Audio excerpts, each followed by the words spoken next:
If the government starts screwing us down, or we start having things come into our country, on our families, anything to do with our life, God is quick to give me a call.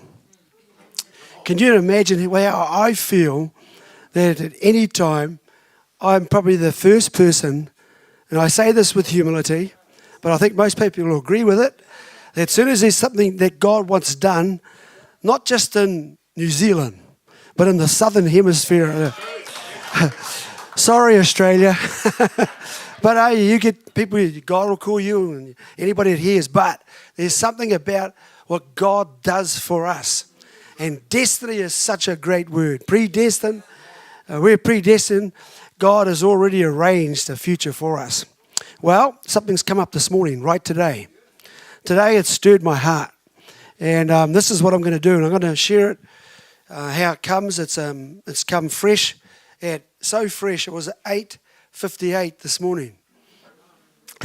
Accurate, eh? 8:58. The acting Prime Minister.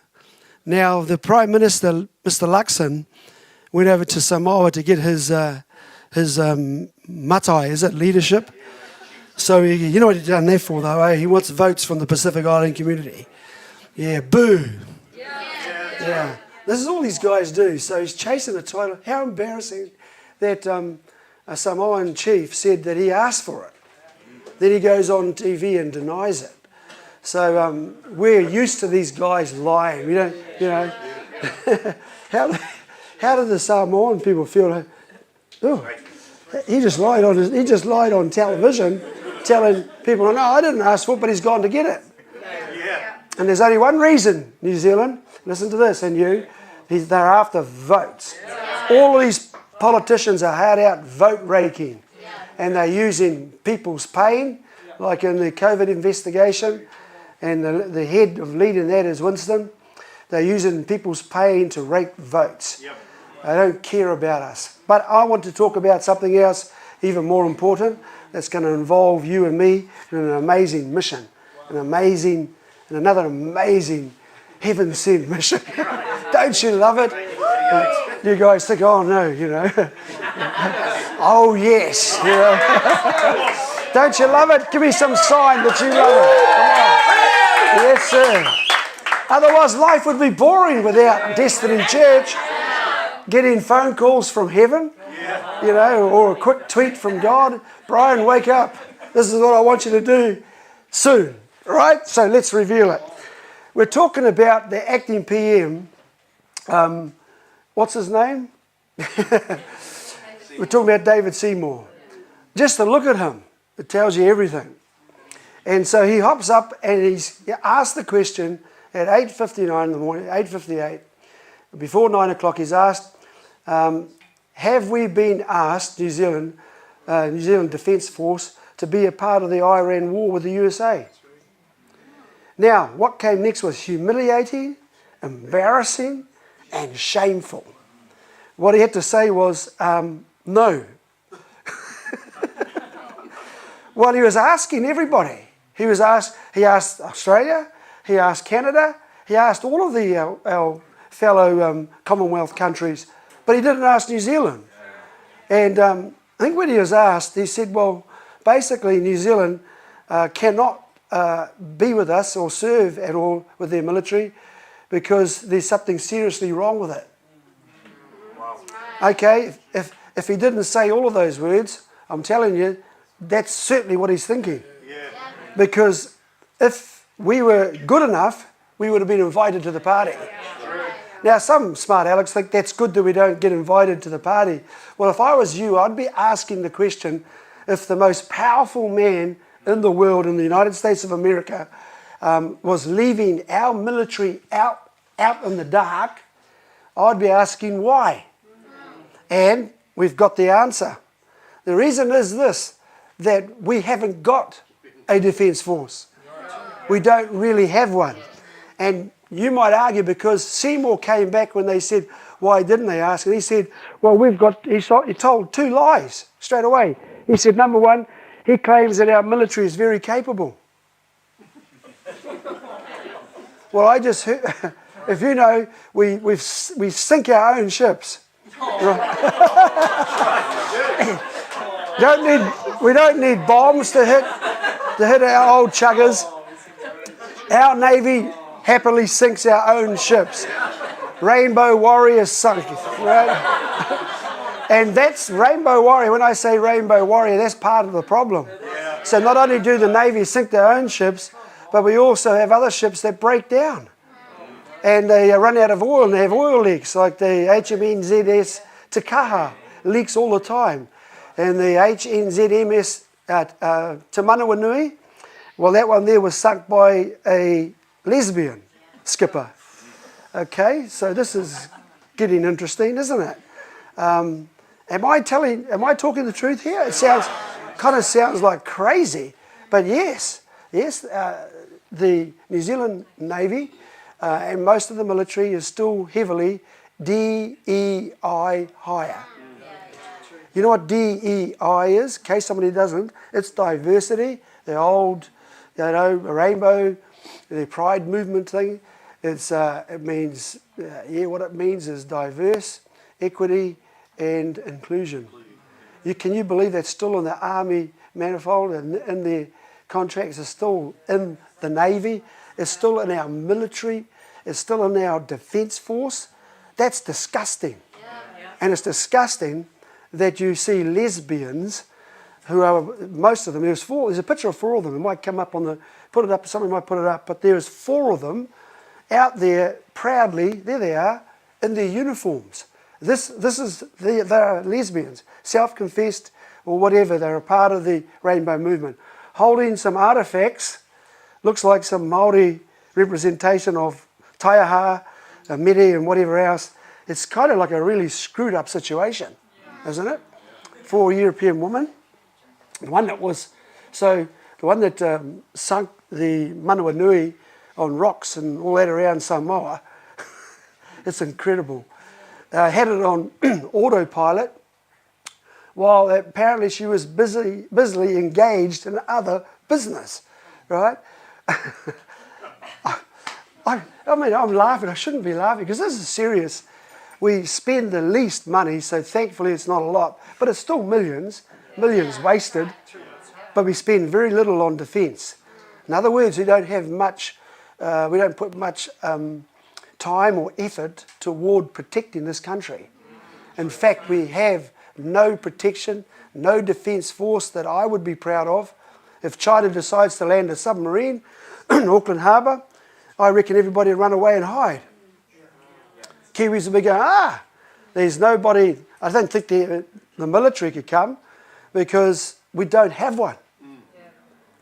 And we see in the Navy, sending the lesbians is not going to work.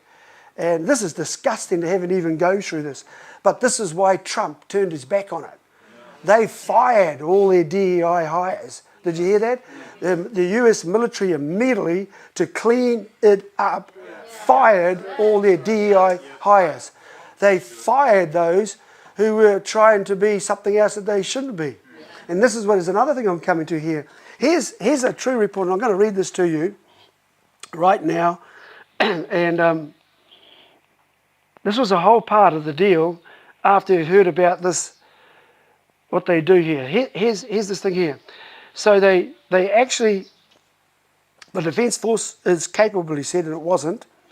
And it gets down here, and you find that they have proudly, in their manuals, they allow male personnel to wear makeup, nail polish, and false eyelashes in uniform. Now I've got to repeat that because you get too used to hearing this rubbish, but this is in our Navy. This is still there. It allows male men, right, personnel to wear makeup. We can get away with that. That's okay. But nail polish and false eyelashes and in uniform.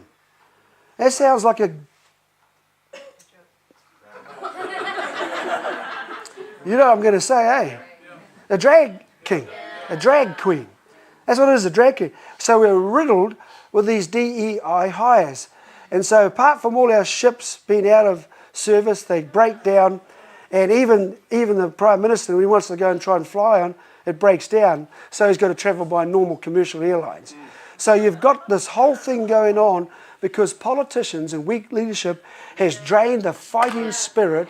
It's drained the fighting spirit out of real Kiwis who would probably want to serve in the military, who wouldn't want to fight for their families, who wouldn't want to fight for their country when we're invaded. We're invaded now, we can't find people to stand up. So I want to talk about some things from warriors to wimps. Now we've become a military joke. Warriors to wimps. Once we were warriors. I'm not talking about the movie. I'm talking about the New Zealand military. Once upon a time, we had one of the best militaries in the world. New Zealand soldiers left these shores with the 28th Māori Battalion, and they went overseas to fight, and they were highly recommended not only by the British military officers, but also the enemy officers, including a high-level commander and general. Rommel was his name. He was the one who was fighting against the Allies in Egypt, and their New Zealand soldiers and the 28th Māori Battalion were stationed to fight against the Germans. This is what happened. This officer made a comment. He said the New Zealand soldiers in the battalion that was fighting there were one of the best he'd ever come across. And he had been stationed out of Germany fighting British and other soldiers there in the war. But when he encountered the New Zealand soldiers, he definitely knew he met his match.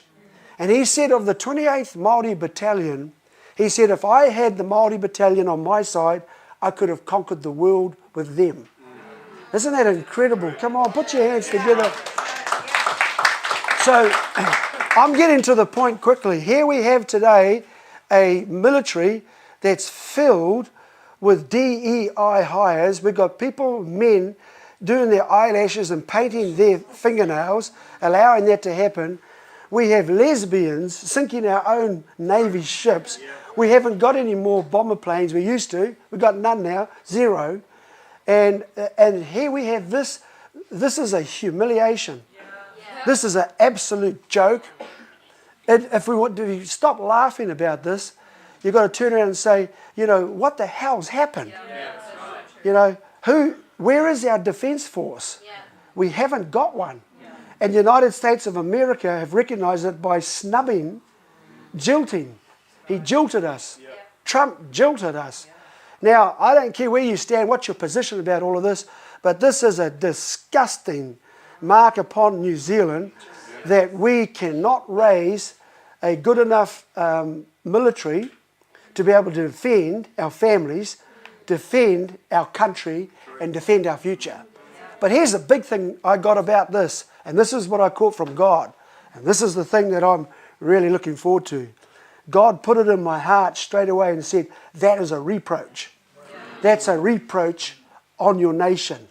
But he said it's a reproach more, right, listen to this, to the soldiers and the 28th Battalion, Māori Battalion, and the New Zealand soldiers who went away to fight that war and died in foreign lands for our freedom. He died for our families to be free, for our country to live in the strength of their fighting to free us so we could live. This is a reproach against the soldiers, the Anzac soldiers, the New Zealand soldiers, and the 28th Māori Battalion. Did you hear what I said tonight? It's a reproach. What's a reproach? A reproach is shame. It is embarrassing. And it's humiliating to me, and it should be to every Kiwi. If America and the most powerful man can say to his top generals, don't worry about New Zealand, ask Australia, Canada and United Kingdom, because we're a part of the Commonwealth. So Australia would have probably said something, or United Kingdom should have spoke up for us, or Canada, at least our Australian cousins, should have said, hey, we're in the Anzacs called New Zealand. They didn't. Why? Because the embarrassment of being connected to something that is absolutely hopeless and missing in action. It can't be used because we don't have a military. I find that an indictment against our politicians. Our politicians have allowed this to happen. A reproach on our soldiers who died for us. I want to tell you right now, our soldiers in the army and the Māori, 28th Māori Battalion will be turning in their graves today. Today they did 2 flips in their graves, shaking their heads and saying, what did we die for? What did we die for that the military has turned into this embarrassment? What an embarrassment. What a humiliation. I want to read you a scripture at this point. I want to read it from 1 Samuel 12:26. You all know this about David. This is when David was speaking to the people of Israel. He was a farmhand. And I'll tell you a little bit about that in a moment. But he came and he saw this Philistine, the enemy, that wanted to enslave his country. That's exactly what's happened in New Zealand now, do you know? We already have invaders from Asia. We have them coming from India, Pakistan, Afghanistan, probably from Iran too now. We have sleeper cells here in New Zealand who are Muslim, who are waiting to activate right now. I'm telling you the danger. We have this problem now in our country that we're not addressed. It's easy take. So they're not coming out so mean, hard and fast because we don't have an army. We don't have soldiers. They know that we don't have a military as such. They have a police force that usually backs them. They protect the immigrants. They protect people who are here illegally. They are protecting outsiders, but not Kiwis, not patriots. So I'm going to read you a passage of scripture, and I have translated it into Brian Tamaki's rendition. So you'll get this one here, and you can have that one. So you'll get the one from the New King James Version. I'm going to read Brian Tamaki's one, all right? Men of New Zealand, what shall be done for the men who kill the spirit of DEI and the spirit of weakness on our military and our nation, and take away the reproach, the embarrassment, the shame, and the dishonour of our Anzac soldiers, New Zealand soldiers, the 28th Māori Battalion, and the true patriots of New Zealand? For who are these uncircumcised, useless politicians and parties that defy the armies of the living God? So there it is in a little wee, very short, sharp verse. It's given it to us easy. The reproach. David said, who are these people that you are allowed to insult you about your dead army? Now it's interesting, they had an army. Well, they thought they did. Saul was the general or the leader of that army. He was also the political leader at that time. So David was just an ordinary, everyday, hard-working Kiwi. He wasn't a soldier. He wasn't a politician. Get this. Let this get to you. So every person that's listening to me now that is not a politician or a soldier, you qualify. You qualify for the call-up to be recruited immediately into the army of the Lord. This will come to you soon, and it'll hit at the end. So here's David coming, neither a politician, neither a soldier. He's coming as an ordinary, right? At that point, ordinary. Nothing about him yet shows any different.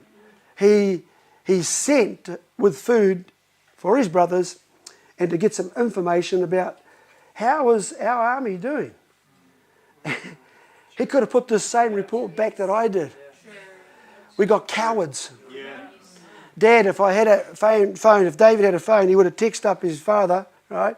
Text him and said, hey, the whole lot of them are cowards. And they're led by the politicians. And they're all sitting on the hillside in fear as the invading aliens, the invading forces and other nations and groups are coming in here, and they're belting and belching out tunes of, we're going to enslave you. You're going to work for us. We're going to take your country. We're going to take your future. We're going to take away your families. This is important. This is exactly being played out right now in New Zealand. So, first of all, David points out the whole problem about it. Then he says he makes a call to the men. He is really reaching to the patriots, because there's two things about David, first of all. Number one, David loves God. That's the first priority for anybody that's going to talk about, defense or protecting your country, your family, or your future. You can't do that without God. It's a failure without God. You will be made a prisoner to the invaders. Do you hear me clearly? You must put God first in your life. David came boldly, unashamedly. He didn't care about his mates. They could have said something. He didn't care about what the king said, politicians. He said to him, you're just a little boy. That's what he said. I remember somebody telling me that one day. Called Hipkins. Brian Tamaki's just a little boy. He didn't know what he was saying. He was prophesying through his lying mouth. That Brian Tamaki's little boy, this is after Ponsonby thing. And yes, I am. I'm a little boy David. Right? And you're Goliath. And I think Hipkins' days is over tomorrow. He'll be gone by lunchtime. Hipkins, you're going to be gone by lunchtime tomorrow. You're gone. Now, so he puts God first. God first should be first in any military. Why is the United States of America working? I don't care what you say and criticize about them. You have to readjust your perspective here. Because in 1 year, Donald Trump has reshaped not only America, Donald Trump has reshaped the whole world. In 12 months, we got one politician in our parliament that's been in there for 47 years. And he's reshaped nothing. And his name is Winston Peters. 47 years, and in 12 months, Trump changes not only his own country for the better and does away with all of the things that New Zealanders are crying and moaning and grizzling about. He does in 12 months. He does in 12 months what these politicians in my country can never do in 100 years. And they're still not doing it today. And we are screaming at them. We got a guy that's hanging on, Hipkins, hanging on to power. And all of this stuff is coming up. And it's a testimony against him in the COVID-19. It's against him from his relationships and how mean he was to his ex-wife. It's coming against the lies that he's telling on TV, straight down the barrel to the public of New Zealand. Now they are lying loud and proud. So what are we going to do about it? Shouldn't we be loud and proud back? You can't just keep driving to work. You can't just keep waking up, sending your kids to school and making sure your house is going and you're happy because, I'm driving around. Well, no, you're not happy because gas is running out. That's right. You're going to be getting it up in your face soon. The petrol is running out. Food is running out. Stuff is running out because you continue to not listen to what I'm saying. And what I'm saying is that you don't put God first, then you're going to end up in a very bad place. It's never too late to turn to Him. How do I turn to your God, Brian? Glad you asked. Reach out to Jesus Christ. He is there right now next to you. He's closer than your next breath. He knows your situation. He knows what you're going through. He knows the pressure in your marriage, in your family. He knows that you haven't got the money to pay the bills. He knows that you're anxious and fearful. Listen, ask Christ into your life right now. Ask Jesus to come into your heart and take over. And He will take over your life and lead you. It might not be nice at the beginning, but He will get you through. His promise is He will never disappoint you. That's the promise that politicians can't give. But Jesus says, I'll never disappoint you. I will not let you down. Politicians will let you down. Don't trust them. And Jesus says, I will never leave you. I won't leave you stuck or in a position or a predicament. I will come and help you through it. But we get no help from Wellington. They just know how to take your money. You're a tax slave working for them till we get dry, and that we're at a point where we are forced to vote for them because they peddle the same lies. Listen, this is the whole predicament here. So what are we doing? What am I talking about? How am I going to end this? This is about what God wants to do with New Zealand. New Zealand is the greatest country. It's the greatest country in the world. It is the greatest country that I'm living in. I'm a true patriot of New Zealand. I'm a masculine man. You won't find any DEI in my veins. You won't find me looking around putting paint on my nails, eyelashes, wearing dresses and all that stuff in uniform. That is disgraceful. And I tell you right now, the men of this country, you've got to listen to this message, because it's time for you to rise up, take your position as a man to protect your wife and your children and your grandchildren. You ain't going to get it from these people. They don't know what to do. But I do, and God knows what to do. So I've read something to you, and this is what He wants us to do. He wants you to understand that you must make that stand. That stand means physically. And I'm going to give you a last opportunity. No, not me, God is. God's giving New Zealand an opportunity to turn this country around. How's that? Well, it goes like this. There's a reproach. That means there's a shame on this country. There is a humiliation. There is the feeling of like, I am disappointed with my country, that we are looked at as being nobodies, insignificant, too small really. I mean, Trump might have felt that he could have included us, just like the DEI mantra, inclusion, include New Zealand with Australia, and he's probably doubting about Australia too. I think they've pulled out, the chickens. They've pulled out. In Canada, I don't know what they're doing too. They'll probably pull out too because of this weakness. This weakness.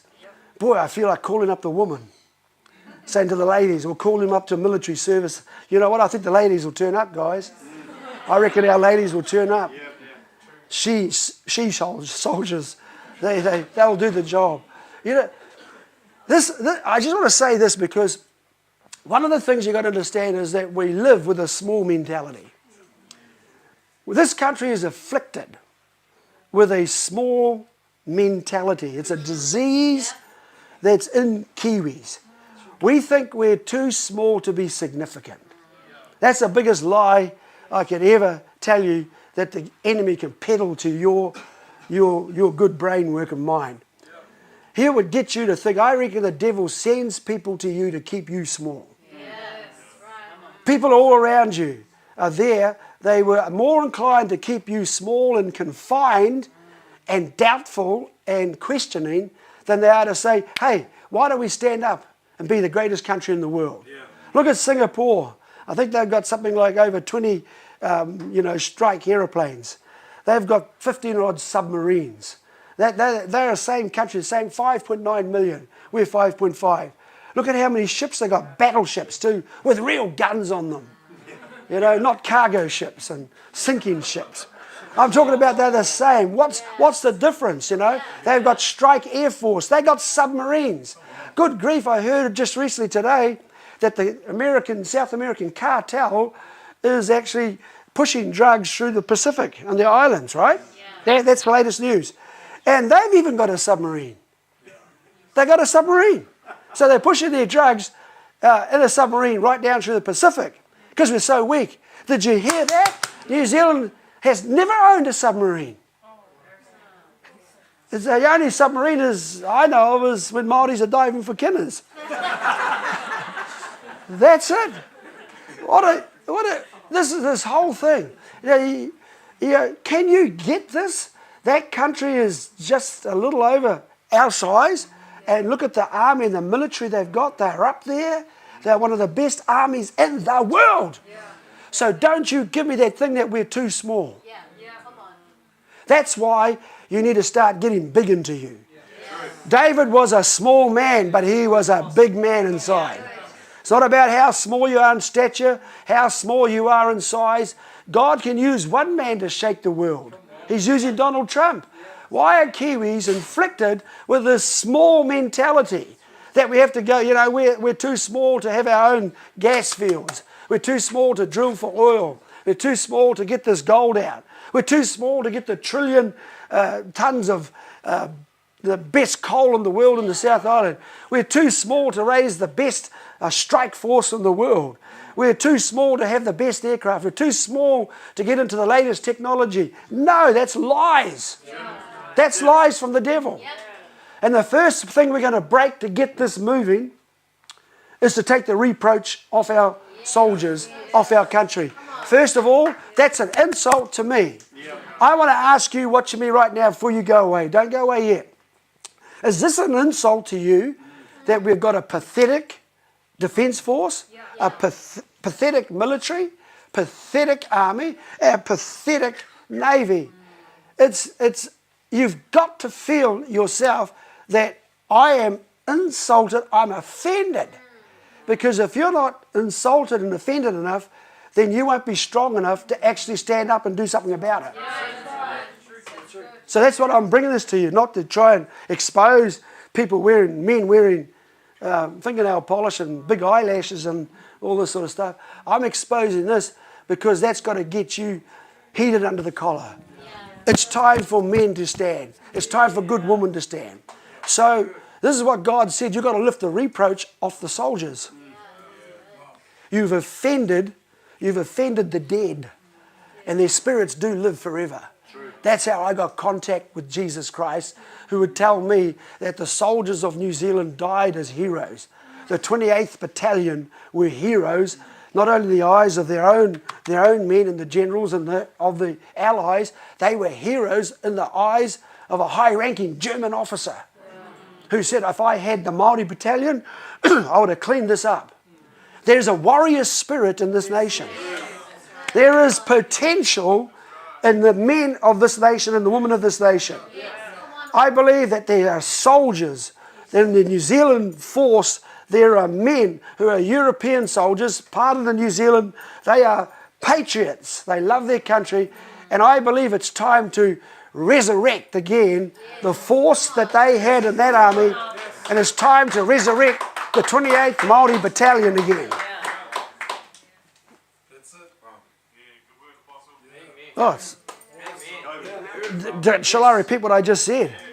It's time to actually resurrect the 28th Māori Battalion. It's time to resurrect the armed forces of New Zealand soldiers that went away to give their lives. What am I saying? Well, I'm saying right now, there are young people, there are middle-aged people, and there are us who are in our 60s who are ready to be home guard. We're ready to fight for our nation. If a Chinese sub steps up here, we're going on down to the viaduct to face them up with my army. If they can't produce an army, I'll bring my army down. If the Indians decide to take over New Zealand, I'm going to bring my army to face up to them. If you can't provide an army, and I'll bring the army of the Lord. I'm speaking biblically. The army, you defy, you are laughing now, and so you bring a reproach on the armies. That's what David was saying. I'm just a farmhand. I don't turn up as a soldier. I'm not turning up as a politician. I'm just a sheep herder. I come off my daddy's farm.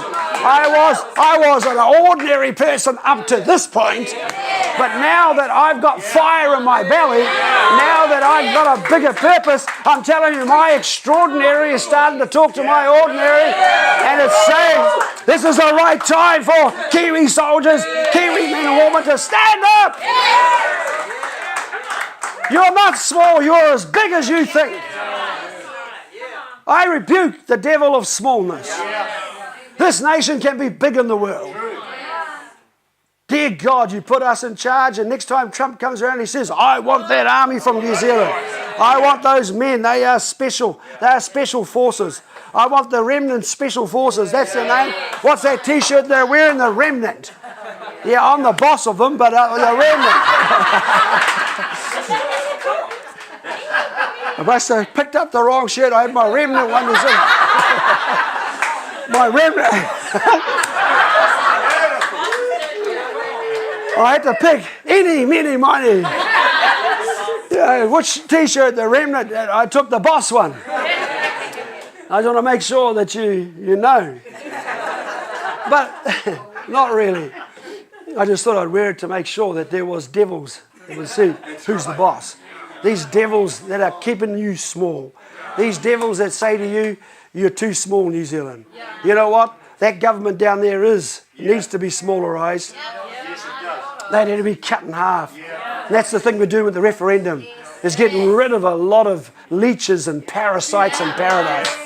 We don't need them anymore. We just need good patriots who are full of their love for their country. Full of their love. So God first for David, and the second thing was a love for his country. Too many people are abusing and using their country. They go around and they use it. So here's what we're going to do. We're going to lift a reproach. We're going to lift a reproach on the dead soldiers. How are we going to do that? We're going to do that in April, the 25th. The 25th of April is Anzac Day in New Zealand. And I know that we've got to not just make a stand. We're going to take our position at 10 o'clock on Saturday morning, the 25th of April, which is Anzac Day. Now, all of the dawn services are all the same. They blow a trumpet and they have quiet and they do that. And I'm going to tell you right now, none of those services are applicable now that a reproach has fallen on our dead soldiers. Yeah. It's a big thing I'm saying. Yeah. It's not no interest. And I know about these things in the spirit. Our soldiers are rolling in their graves at the despicable presentation of not a military or a defence force, but a perversion of it. Yeah, true. They did not die for that. They did not die for the humiliation of our defence force to condescend into depravity. I mean it. I mean it.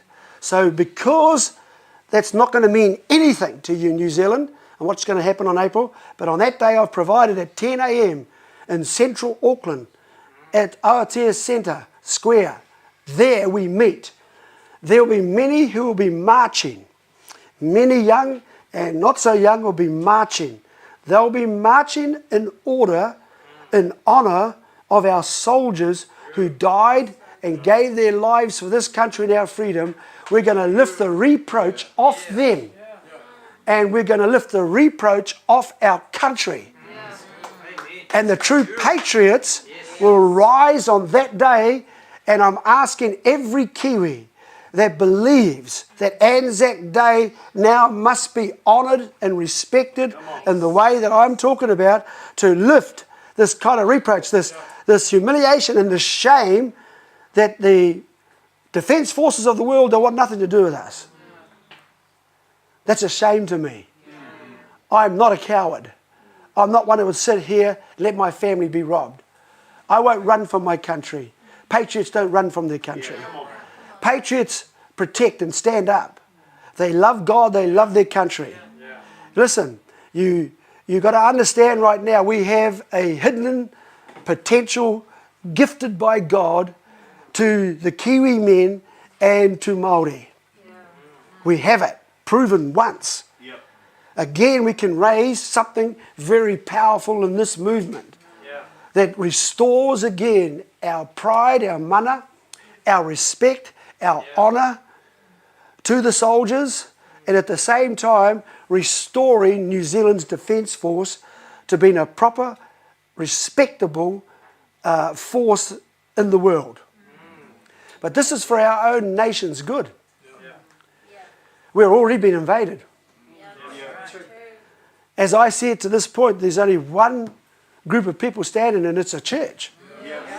And I agree that many people don't agree with us. What mass immigration is destroying our identity, our culture, our businesses, our jobs.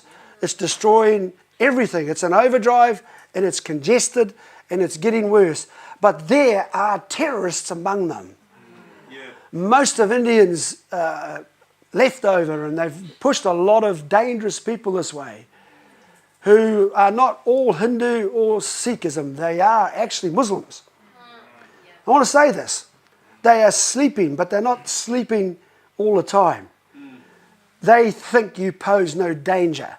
The only danger is Destiny Church, because the Indian Prime Minister made that very clear when he contacted our Prime Minister to say, can you do something about this movement that is proud of their country and wants to keep New Zealand, and put Kiwis first. So I'm going to say to you right now, we've got little time, but this is a major breakthrough. It's not just going, oh, gee, Brian, I can't, petrol. No, you don't think like that. It's a matter now of getting the word out. That on that 10 a.m., right there in the centre of Auckland, where they're going to have other memorial services, but there's none in the central Auckland, because it's ours. That's the place where we need to do it. That's the place where thousands will march, and others will come down with the flags. We're going to fly the flag of New Zealand again. We're going down to a special service. Now, I've got some ancestors, excuse me, who died in the wars, in the Maori Battalion, and also with the soldiers of the Armed Forces of New Zealand. You are entitled to get a replica of their medals, and if you know them, you can have their medals and their names, and to bring that with you. You can't wear it on the left, you've got to wear it on the right-hand side, I think. And that's acceptable because it's in the records. So I've got my records of my relatives who died and fought for my freedom, and now to be insulted by this perversion and not being able to protect their great-great-great-grandchildren because we haven't got a defence force is despicable. So I'm starting to move toward it. And that day we will reverse the reproach. We will lift it off our dead soldiers. We will truly honour them.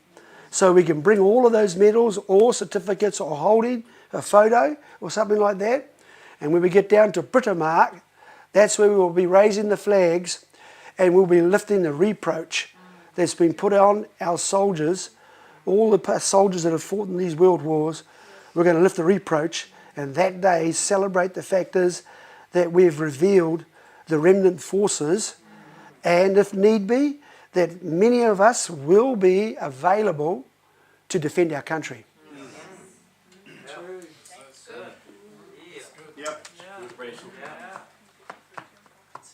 Well, someone comes to me and says, that's not right. Well, how do you explain David turning up from the back of the farm? He wasn't a politician or a general or a soldier. He was a farmhand. Get out of my face. Well, you can't do that. Well, you tell me about the best military army at that time in the world sitting on the side of a hill, and he turns up with a sling. Get out of my face. But it won't work. Let me tell you that it did. What was small was bigger than you thought. What you thought was insignificant was more significant than you thought.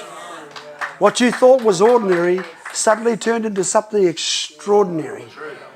And he began a movement of men right across the country that gathered around an ordinary, hard-working, everyday Kiwi boy.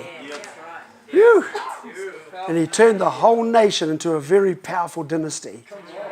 Do not believe that what we have there now in front of you, Parliament, or in these agencies, all this force, is all we have. And that's where we've got to rely on. It isn't. It's coming from you. It's coming from you, and you. And you are somebody. You're strong. We're big. We believe big. We've got a big God. And so we have a big day. Tell me that day. What's the day? 25th of April. 25th of April, what time? 10 a.m., probably 9 o'clock sharp. 10 a.m. we turn up. 9 a.m. you can be there. But 10 a.m. sharp. You are bringing many. Kiwis, see you there. Thank you very much for listening. God bless. Father, in the name of Jesus, stand. David spoke to the men who stood by him, saying, what shall be done for the man who kills this Philistine and takes away the reproach from Israel? For who is this uncircumcised Philistine. In other words, this man, as big as he was and as a champion, he did not have a covenant with God. He was outside God's things. And so I'm with God so that he should defy not the families of Israel or the living God, not the businesses of whatever. He said the armies. Now, what is David talking about? Because he was not in that official army. Ooh, I'm talking here. David was not officially in that army. David officially wasn't a soldier, but he was saying, who is he to defy the armies of the living God? Now, you could say, well, he is talking about the Israeli army. Well, that means, therefore, he took over as being general. He just unemployed, right? Saul. He must have, because he said that they should defy that. He just come with burgers to give to his brothers. Right? Now suddenly he's praying a prayer that who is this invading people, these other people invading our country to enslave us, that they should defy. This is beautiful because David didn't have a gun, didn't have a bullet. He didn't even have a knife. He had a Shanghai. He had a Shanghai, but he had a beautiful, bold, big, blustering faith. And he knew he was attached to a big God. That takes me. He defies the armies of the living God. I've got to leave you to think that out because this boy immediately said he had an army. Whether he was taking Saul's army without even having any type of talk about it, whether he's talking about the invisible army of God, or whether he was talking about all those ones he was going to gather later on, his brothers, his family, the neighbours down the road there, the guys that work with me, people who are around you, your children and all those. That's what he did. He gathered them all. Eventually, he got every tribe to follow him, and they built the greatest dynasty the world has ever seen. Jesus said, I'm the son of David. What a compliment.